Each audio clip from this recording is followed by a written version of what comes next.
We got another Crown Commentaries video. I'm your host, B Miles. And if you are thinking about purchasing a Crown bus to turn into something like this, or maybe something like this, maybe you want to outfit it like this inside, or like this inside. Get your pen and paper out. I've got a ton of info for you guys today, looking to maybe start a new schoolie project, or you just want a Crown to roll around in. If you're new to the brand, welcome.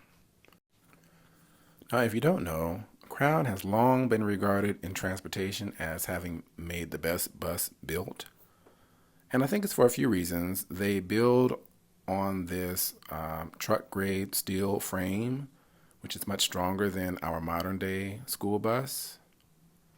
And the other side of that is these dinosaur diesel engines are not what I call dumbed down with too much technology.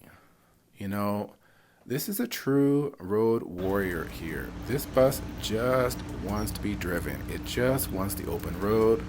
You're not going to have computers crashing and solenoids shutting the bus off mysteriously. It's not that type of situation here, which is really nice, right? Sound good?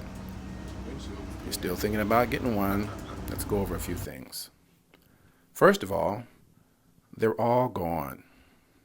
Well, kind of. Let me explain.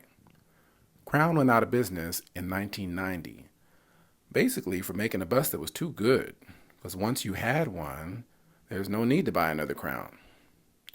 Then after 20 years, the part supplier shut down that end of its operation. Meanwhile, the government wrote checks for everybody that wanted to buy new buses, but in exchange, they had to crush their Crowns. Yeah. So I'd say maybe 90% of the Crowns are gone. There's still a few out there though. You have this is a Series 2 or a Super 2 here. It's a really nice bus. The Series 2 is just the Super Coach with different end caps. This is a Super Coach and our Super Coach pusher here. There's still some of those out there.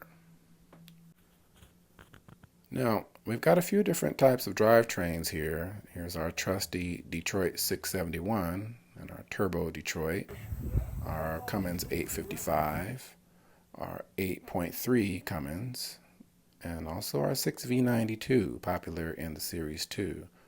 And any of these could be paired with an Allison automatic, a Road Ranger 10-speed, or a Fuller 5-speed or a Spicer 5-speed. Now, a few things we need to talk about with this Detroit. I don't recommend starting one of these on a whim if it's been sitting for more than 2 or 3 years, I'd say. What happens is the injectors have a tendency to get gummy and sticky and stick open, and the engine may want to run away on you, and you don't want that. Remember, these are dinosaurs, so if anything, we gotta get them to stop running. They can kind of run on their own if you let them. So if you start one of these Detroits and it doesn't have any air pressure, you're going to have to come down here to this little lever and push that down if you want to shut the engine off. That's an air solenoid there. It's run off of air pressure. And if there's no air pressure in your system, then you won't be able to shut the bus off with the key. There's also this emergency stop lever here. You can pull that out. That drops the flap down over the blower and chokes the engine.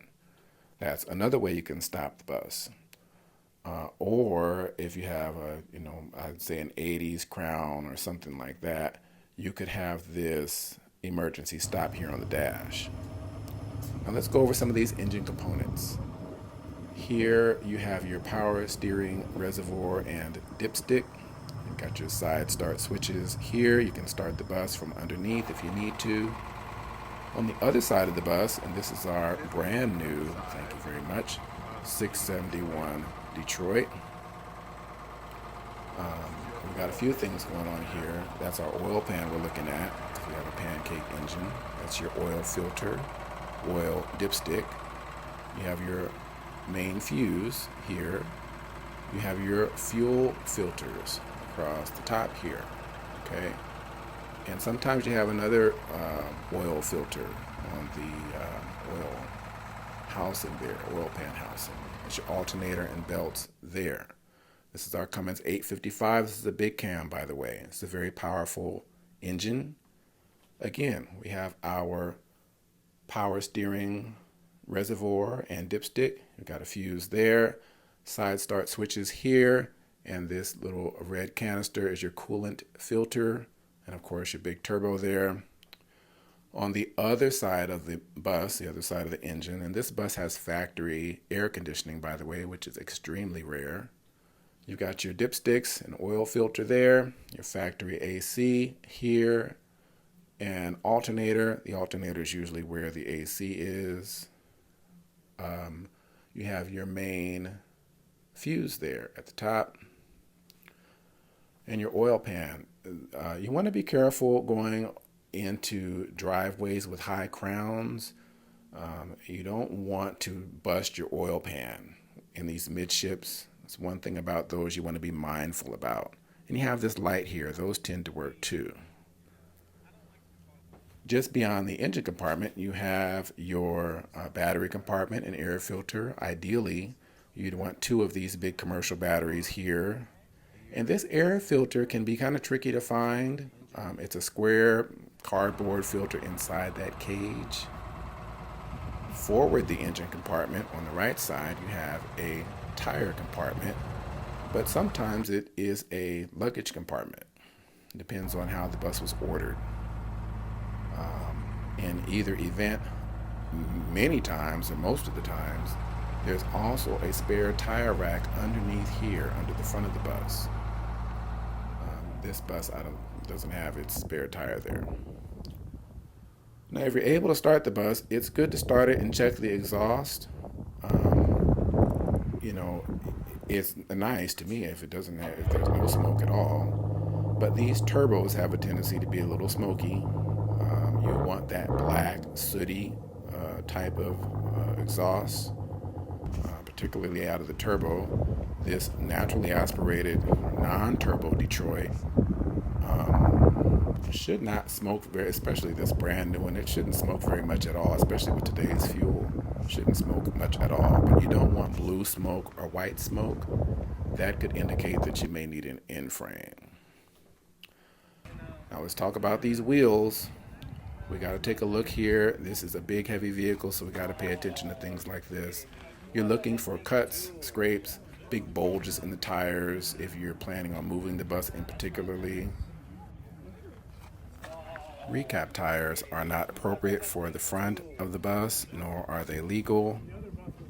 You also want to check to make sure that all of your lug nuts are tight and secure, and that this hub seal is present. Make sure there's not oil everywhere. You also want to keep an eye out for dry rot. Dry rot on the tires. As you check the rim here, check for any oil spun out around the rim that could be coming from your axle there. You don't want to have any trouble with that.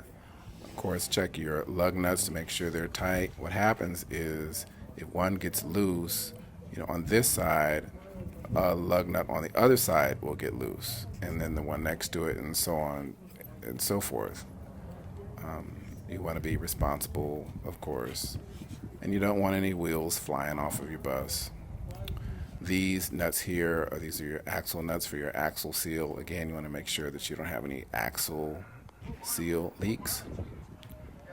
Now, it's helpful to know if your bus has air ride suspension.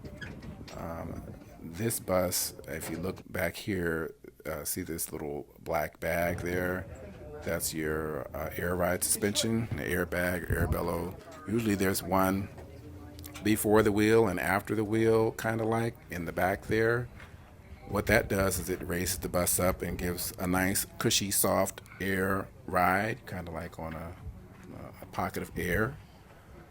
Or you could have a leaf spring suspension like this. And although Crown makes a really good suspension system. You want to have that checked to be on the safe side of things. Now, if any of this content is doing anything for you guys, feel free to smash that like and subscribe button. I've got a few more things to cover before we part ways here. All right. Remember, friends, the Crown bus is a road warrior. Okay? This thing just wants to be driven. It just wants the open road. It wants to be out there moving around. It does not like sitting. Sitting causes a multitude of problems, from dry rotting seals to engine components locking up to rodents getting in and eating the wires in places you can't see. And you don't want that. This bus wants the open road. It wants to be driven. So if your plan is to buy something like this and perhaps, I don't know, park it in the field somewhere and live in it, I'd recommend getting something like a tiny house or a travel trailer, Airstream or other brand. It will save you a lot of headaches in the long run and the short term. The other thing is, this bus was made for the professional commercial driver, professionally trained commercial driver. If you don't have a commercial driving license or you haven't been trained professionally, I strongly recommend looking into getting some professional training around this bus. I might be available to do something like that. Our modern day vehicles are made for what I call the non-driver, people that don't know how to drive very well. These buses were made before that time. So you have a 13-ton vehicle here. You want to know what you're doing. You can do a lot of damage with this thing really easily, and you can save your life and the life of others. I think it's definitely worth looking into. And lastly, if you're a little enamored by this type of situation here, this is the Brown Crown, by the way. It's one of my favorite conversions. I'm not a big fan of conversions, by the way. But if you're thinking in this direction, I strongly, strongly recommend you do your homework. More often than not, people take on these types of projects and they run out of budget, they run out of time, they don't have a place to park it, they run out of health. And now, nothing's more heartbreaking than we go online and there's this half obliterated bus that the owner wants, $40,000 for. And, maybe it could have been used for something else. So, before you take on a project like this, do your homework. Remember, big toys need big maintenance. I had to get tires for one of my Thomases in San Diego one year, and I had to pay $900 per tire at the Goodyear store. So, just for tires, this is a big piece of equipment. It needs, big money thrown at it. So please do your homework, okay? I hope you guys enjoyed this video. Remember to like and subscribe, and I will see you all on the next video.